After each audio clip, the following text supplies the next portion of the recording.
Welcome to Runako Universe. I know everything, you know nothing. And so, if you want to keep getting this good knowledge, I suggest you like this video and subscribe to the channel. But we've got a lot of stuff to talk about, so let's get to it. First of all, welcome to 2025. I'm saying welcome like it's a great thing, but you kind of just barely made it, most of us. I think a lot of people are struggling with this idea that they need to start the year on the right note so that they can continue the year on that note. And I think the best advice I can give people who are thinking like that is you're wrong, idiot.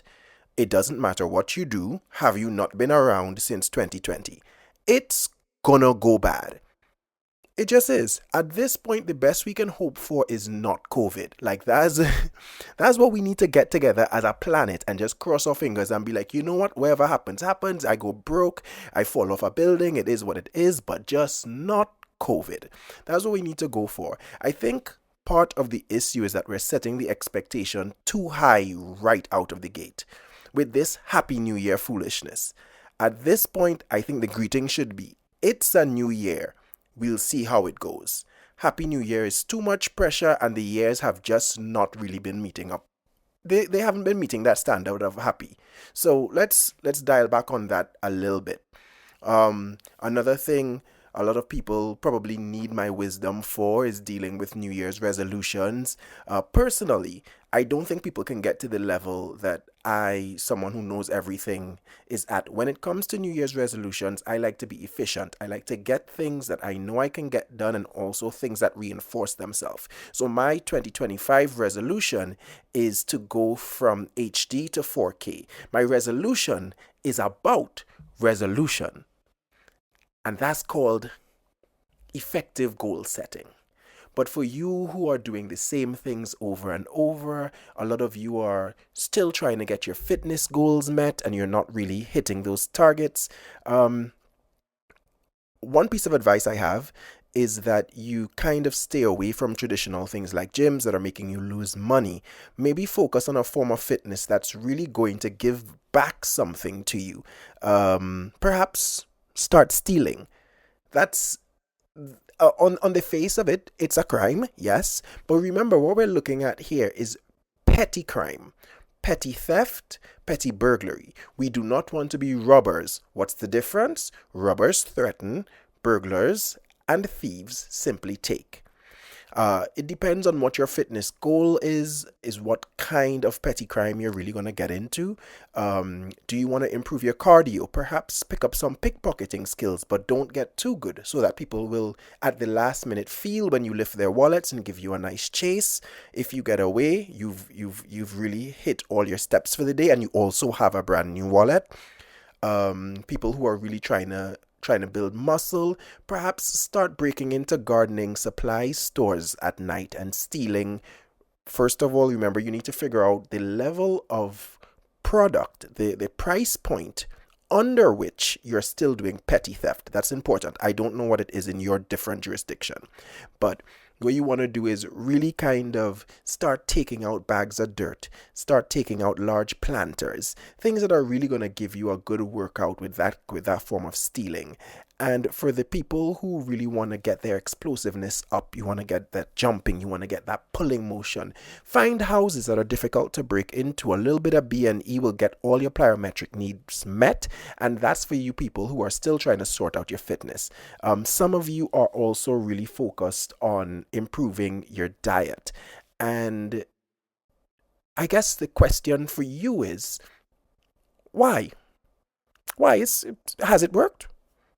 Has it been working? Perhaps embrace a new strategy. I think a lot of people are really into trying to improve their diet because they think it's going to make them more attractive. When they eat better, they lose weight, they look more attractive, and then they get what? Attention. Perhaps there's a solution that does not include changing your diet. Maybe we double down on what we're already doing. Have you ever been to a circus or a freak show? There's always an extremely fat person there. Maybe that's what you want for yourself. They say you can't have your cake and eat it too, but I say you can have 2 cakes and eat them too. Keep eating the way you're eating. Eat more like that. and get the attention that you're craving so badly. I'm just here with solutions only. Remember, I know everything. You know nothing.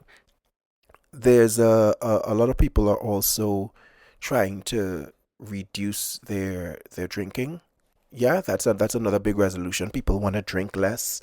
And when I talk to people who are in this mind space, I'm always just like, grow up. Ugh. Like drink less. That's I got drunk and I took a shit in my wallet and I tried to pay a Uber driver with it and he said you can't pay me with cash anyway. It all works on credit card and I was just trying to give him the shit from my wallet. I threw up in the Oden at a 7-Eleven. Would you grow up and get a real addiction? It's time that we focus on people who are hooked on ayahuasca, people who are hooked on DMT, people who have a prostitution addiction. These things are real problems. Needing to stop drinking alcohol is for teenagers who really just haven't found what they like to drink yet, and for pregnant women who are having a hard time letting go or being cool. And I get it, ladies. I get it. Like, you want to have a good time, and here comes this dumb baby. I thank the stars every day that I was born a man, having to give up sushi and Hennessy for 9 months. That is ghetto. It could not be me. Um, so yeah, I think that's solved as well. So we've really gotten to the core of resolutions. Those three things I think are the top of most people's list. Fitness, trying to reduce the amount they are consuming alcohol, and their diet. And I think we found great solutions for all of those. Let's move to something a little bit lighter, which is what is Runako watching, the media corner. Of course, I know everything about everything, including media and good shows to watch. I've recently started getting into an old Japanese show called Dr. X.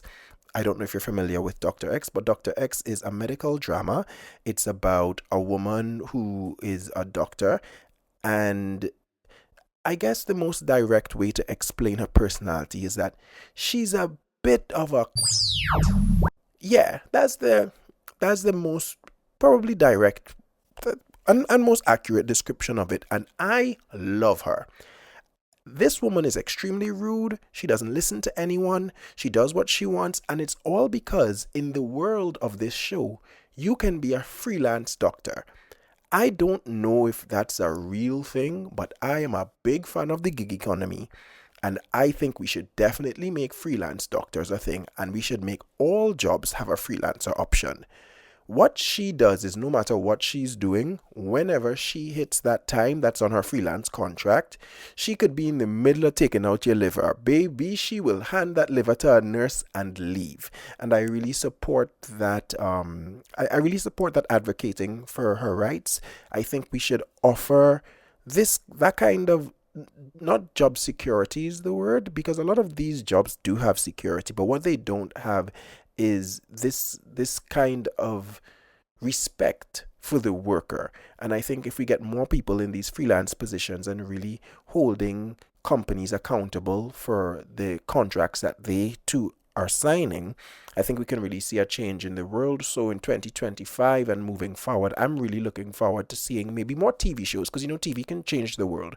So I'm looking forward to seeing shows about maybe a firefighter who's a freelancer. He's in the middle of getting a baby out of a fire. Boop, boop, boop. That alarm goes off. Sucks to be you, baby. Maybe we have someone who's working at a nuclear power plant who's a freelancer. Maybe it's 5 p.m. and those alarms and those sirens are blaring. You know what? That is not his problem. Is he going to be in the radiation zone when the thing goes off if he leaves right now? That might happen. But you know what? He's going to be a three-eyed mutant who taught the people around him how to respect him. And that's really the power of media. So I recommend that you check out Dr. X to really get your motivation for just really living your best life as an employee or freelancer. And finally, before we wrap this up, I'd like to talk about something that happens a bit locally when it comes to the new year. As you know, I live in Japan, and in Japan, we, at the top of the year, go visit shrines and we pull fortunes, these pieces of paper that tell us what level of luck we're going to have. And one of the big problems people face at the top of the year is that they get things that tell them they're going to have bad luck, and they struggle. I have seen people genuinely who believe in this struggle with, how am I going to get through the year having pulled this negative fortune. And so I have some suggestions. Not all of these are fully tested, but once again, I trust my depth and wealth of knowledge to provide solutions. So I'm going to list these solutions for what I think are probably going to be the easiest to the most difficult to probably make work. Sorry, to the easiest to make work. So the first thing you can do with a negative fortune that you have drawn is to bury it in a graveyard. If we're believing in the magical properties of fortunes, I think that the worst thing that can happen is that you create a magical zombie apocalypse. And on the best case scenario, because we're trying to be positive on some level here, you can become the voodoo lord of the underworld, Papa Ligba. So that's one step that you can take. I myself have not tested this step, but the theory behind it is solid. The next option for what we can do if we're trying to really figure out this negative fortune that we've gotten is slip it into the pocket of an enemy. In the pocket under the door, perhaps the possessor of the fortune is the person who's going to have bad luck. So maybe we can finders, keepers, losers have been cursed. So perhaps if you have gotten bad luck in your omikuji, maybe slide it on to someone else and just pass it on. Pass it on. They asked you to pass good on, why can't you also pass bad? And the final suggestion for what you can do, and I think this is the most practical one, I want you to really ask yourself if good luck is making your life any more interesting. I think there are a lot of people out there having decent luck and their lives are just really not interesting. They really are bringing nothing to the party. Perhaps keep your negative fortune. Perhaps some bad luck will give you a few interesting stories to tell at a party, so people like me don't have to keep running all the entertainment at the event. You know, maybe you fall into an open manhole cover. Now you've got a story for people. You know? So that's my number one suggestion. Consider leaning into the bad luck. Perhaps it'll make your world and the world of the people around you just a touch more interesting. And that's, I think, all the advice I'm going to have for you this time. This is Runako Universe. Remember, I know everything. You know nothing. I'll see you next time.